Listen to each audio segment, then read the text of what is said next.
Initiating the project. In this video, you will learn the steps for successfully initiate your project to ensure you have the right foundation for managing your project to success. The video is divided into the following topics. Initiating your project, what does it mean? How to authorize you as the project manager?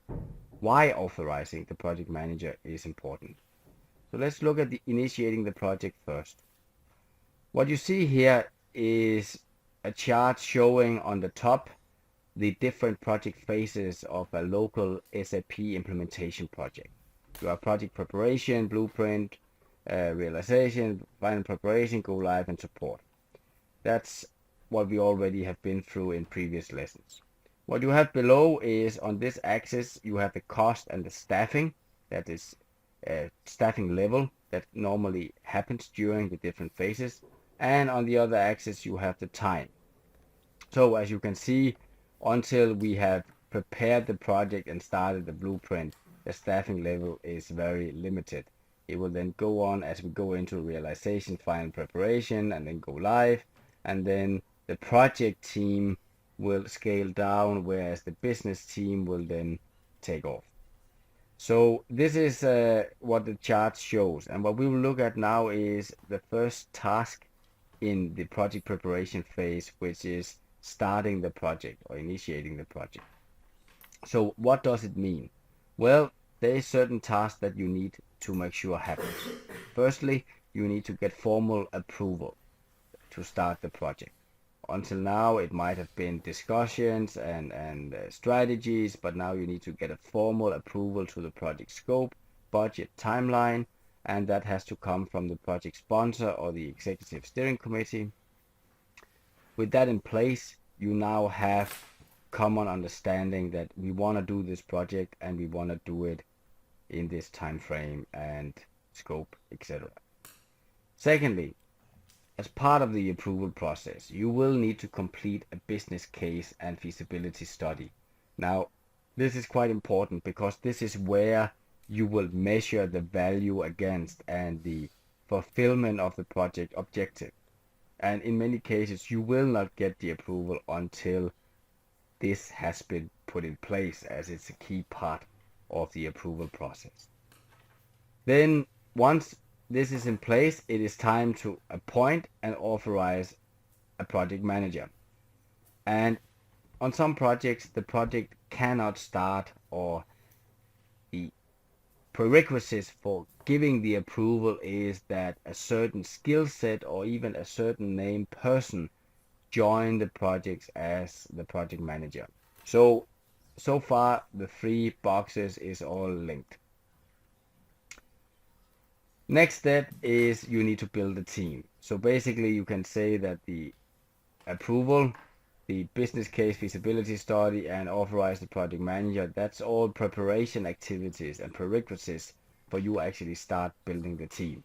Now, in some cases, you might need to build a shadow team or a small team which can help you accomplish these tasks. So there might be a team that is looking at the business case, the feasibility study, and to get the output of that is to get the formal approval. And that team might be led by a temporary or initial project manager who might not necessarily be the final project manager for the project. So those four tasks are the key tasks that you need to ensure happens as the first thing in your project. And all of it will be documented in what's called a project charter. Now we will in the next lessons look more deep into what the project charter encompasses of.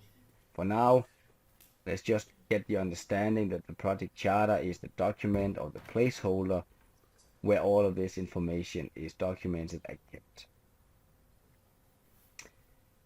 Now then let's look at how to authorize the project manager. So before we look at the project manager's role and the authorization level, then let's look at where is the project manager in a typical project life cycle organization. So this is a chart taken from the PMI book, where you see you have the project team and you have the project team is headed by the project sponsor, who is starting and accountable for the project, and for him to execute it, he have appointed a project management team for a very large project, but at least a project manager and perhaps project assistant, so on, and then the project manager will build the other project members. This is the team that is going to deliver the project. This is the sponsor who's heading it. With that in place, let's look at what and how to authorize the project manager. And we will just make this discussion around the different organizational structures, or the most common organizational structures. So if we look at this, again, it's taken from the PMI book, who have some excellent information on this.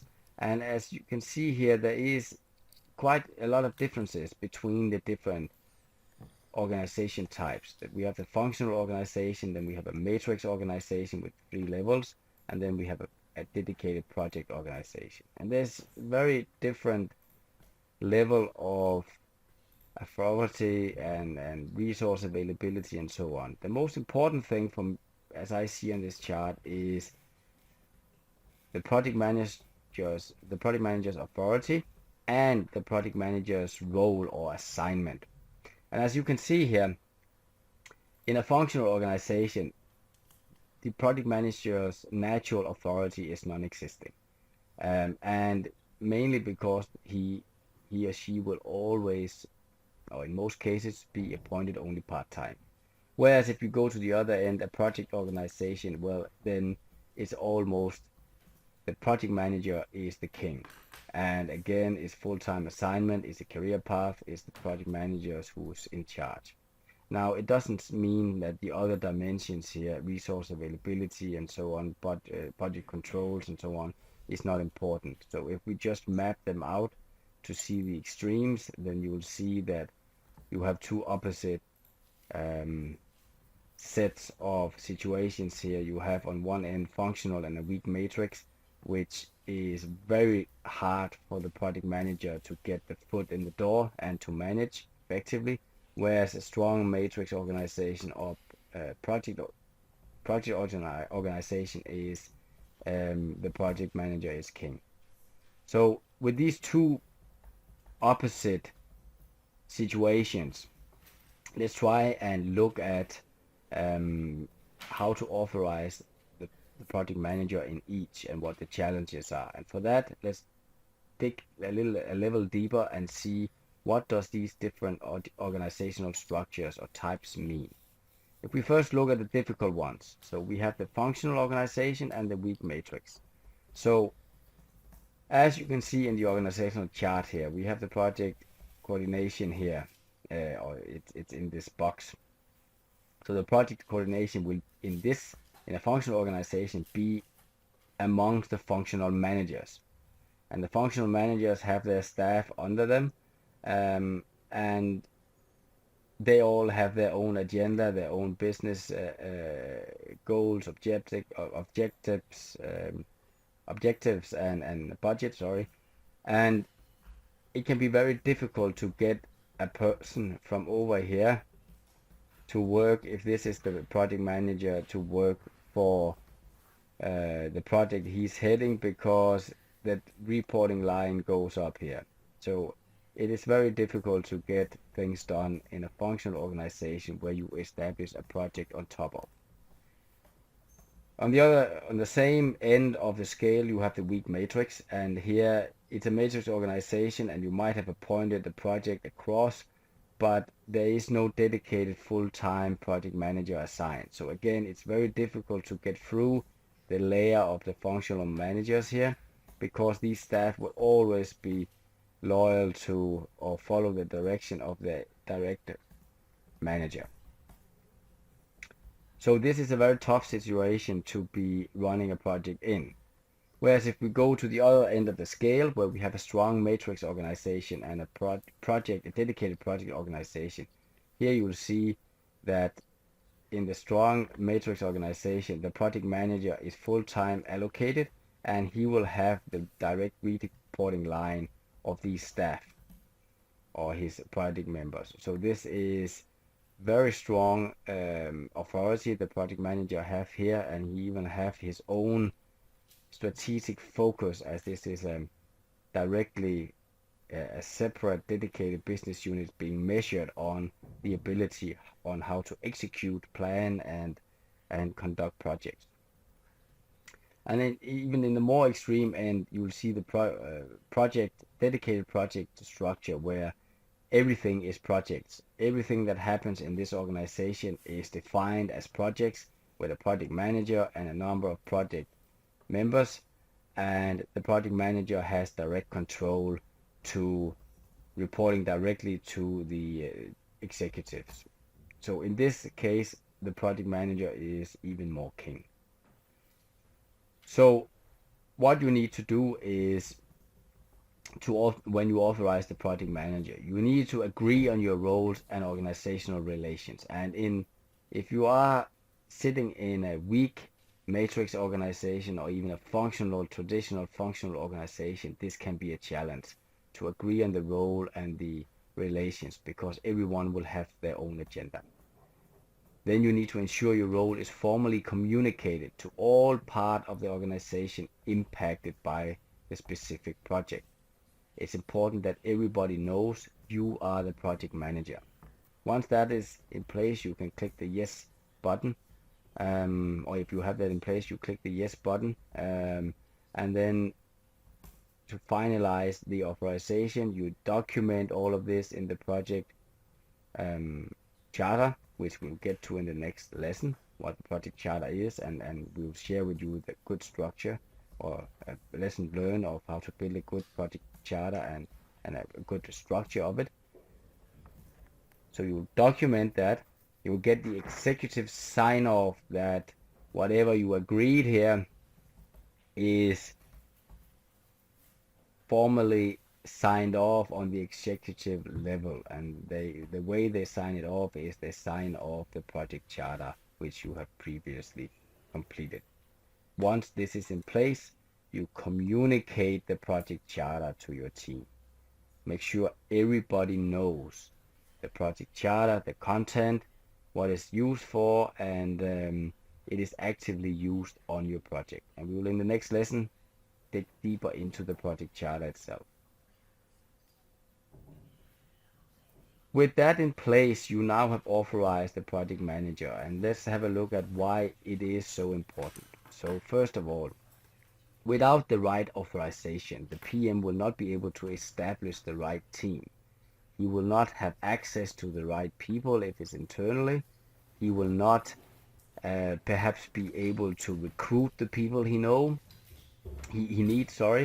And if you look at here, the chart on the right side, we have the stakeholder influence, risk, and uncertainty. So this is the stakeholder influence during the project life cycle. The other one, we have the cost of changes. So as the project progresses, the cost of changes increases. So it is important that you get off to the right start, meaning you get off with the right team and the right PM. So if you look at, we try to put it in here in the charts you know from before. So cost and staffing level, you can see that starting the project again, as you move forward, changing it becomes very difficult. So this is a very key reason why getting the authorization of the project manager in place is important. Secondly, without the right authorization, the PM will not be able to successfully manage scope and stakeholder expectations. So stakeholder expectation and influence is very high in the beginning. If they don't have confidence to the project manager, then he will have a very hard time. He or she will have a very hard time getting things done in the times where the stakeholders are very powerful. Later on, as the stakeholder influence degree goes down or reduces because you are now getting close to the go live, and there is little you can do to, or the impact of changing or stopping the project is getting higher, so you will get their buy-in, they have no choice. Then you can better deal with it. But you need to have a powerful project manager in the beginning, which everyone have the trust in and has authorized the person to do the job. Thirdly, unsuccessful initiation of a project is often a key reason why a project fails. And this is because wrong expectation, team, and scope are put in place in the beginning, where you can see the impact of stakeholders, or the influence of the stakeholders are high. And later on, when you need to change it, if you get off on the wrong foot, then it becomes suddenly very costly. As cost goes up, cost of changes goes up. So it might be that it becomes easier to do, but if you get off to the wrong start, it becomes very difficult to succeed.